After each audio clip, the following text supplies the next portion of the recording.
আসসালামু আলাইকুম। রমজানের শুভেচ্ছা সবাইকে। দেখতে দেখতে ১৪ রোজা শেষ হয়ে গেল, আর বাকি রোজাগুলিও এভাবে চলে যাবে। ভাবতেই অবাক লাগে কিভাবে রহমতের মাস, আনন্দের মাস, খুশির মাস চলে যাচ্ছে। বিশ্বের সকল মুসলিম ভাই বোনেরা এই মাসটির জন্য আমরা অপেক্ষায় থাকি। পরবর্তী বছরে রোজার মাস সবার জীবনে আসবে কিনা আমরা তার কোনো গ্যারান্টি দিতে পারি না। প্রতিদিনের ইফতারিতে সামান্য সাধারণ যা কিছু থাকে, আজকেও তেমনটি ছিল, তাই আপনাদের সঙ্গে একটু শেয়ার করলাম। আজকের সেহরিতে খাওয়া হবে এই যে তেলাপিয়া মাছ ভাজি। যারা তেলাপিয়া খেতে পছন্দ করেন না, এভাবে ভেজে খেয়ে দেখুন, অনেক মজার। প্রতিদিনই চিন্তা করি ভিডিও শেয়ার করব, আসলে এত সময় শর্ট থাকে, জব, তারপরে এই যে সব একা একা এই ইফতারি রেডি করা, তারপরে হলো সেহরির জন্য খাবার তৈরি করা, মানে খুবই টায়ার্ড লাগে, সময়ও শর্ট থাকে, যার জন্য সম্ভব হয়ে ওঠে না। প্রতিদিন জব থেকে ফিরে নামাজের পাশাপাশি নফল ইবাদতেও আমরা কিন্তু সব ভাবি আপুরা ব্যস্ত থাকি। তারপরেও সবাই কম বেশি ইফতারি তৈরি করি। আসলে সাজিয়ে গুছিয়ে ভিডিও করার সময় থাকে না। সবাই তো ইফতারের আগে দৌড়ের উপরেই থাকি। আমাদের এত কষ্ট, ব্যস্ততা কোনো কিছুই মনে হয় না যখন সবাই মিলে একত্রে ইফতার করি। এই ভিডিওটা দেখে অনেকে হয়তো মনে করবেন এগুলো কোনো আইটেম হলো, দেখানোর কি আছে। আসলে আমরা যা দিয়ে ইফতার করলাম তাই আপনাদের সঙ্গে শেয়ার করলাম। আর অন্য দিনও অন্যরকম কিছু খাবার খাওয়া হয়, সেগুলো আসলে ওই যে বললাম না, সময় সুযোগের অভাবে শেয়ার করা হয় না।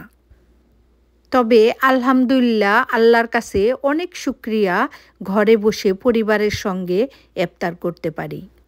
আসলে তো আমেরিকাতে রোজার মাস বলে কারো জবের টাইম শর্ট করাও হয় না। সব কিছুই চলতে থাকে স্বাভাবিক নিয়মে, আগের গতিতে, যার জন্য সময় খুব কম পাওয়া যায়।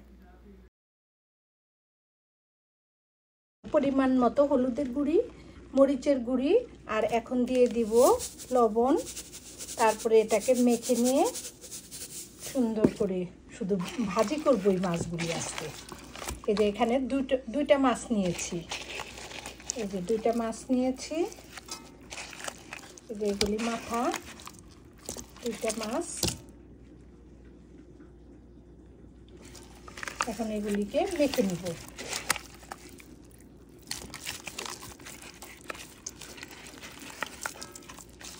এরকম এই যে মোটা গ্লোভস পরে নিলে মাছ ক্লিন করতে, মাছ মাখতে খুবই সুবিধা হয়। মাছগুলি আমার মাখা নেওয়া হয়ে গেল। এখন এগুলিকে কিছুক্ষণ হলো রেস্টে রেখে দিব, তারপরে এগুলি আমি ভাজি করে নিব। এই মাছগুলি ভাজি খেতেই খুব মজা লাগে।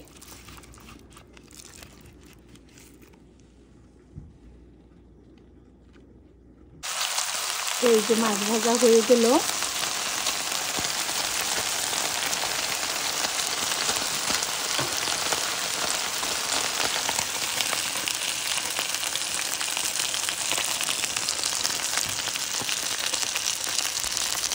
এই মাছটা এই যে এভাবে গাঢ় করে ভেজে খেলে খুবই মজা লাগে।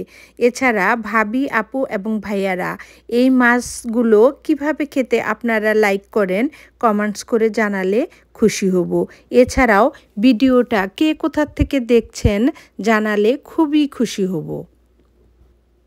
আজকের ইফতারিতে ফ্রুটসের ভিতরে ছিল অ্যাপল, অরেঞ্জ, স্ট্রবেরি, ব্লুবেরিও, আরও ছিল শসা, খেজুর, মুড়ি। ভাজাভাজির ভিতরে ছিল বেগুনি, পেঁয়াজু, আলু, ডিমের চপ, ছোলা। আসলে এগুলি একেবারেই স্বাভাবিক খাবার। আমাদের রমজানের যে কালচার, ওটাকেই ধরে রাখার চেষ্টা করি। অসংখ্য ধন্যবাদ ভিডিওটি দেখার জন্য। আবারও দেখা হবে, কথা হবে খুব শীঘ্রই। ততক্ষণ সবাই ভালো থাকবেন, সুস্থ থাকবেন।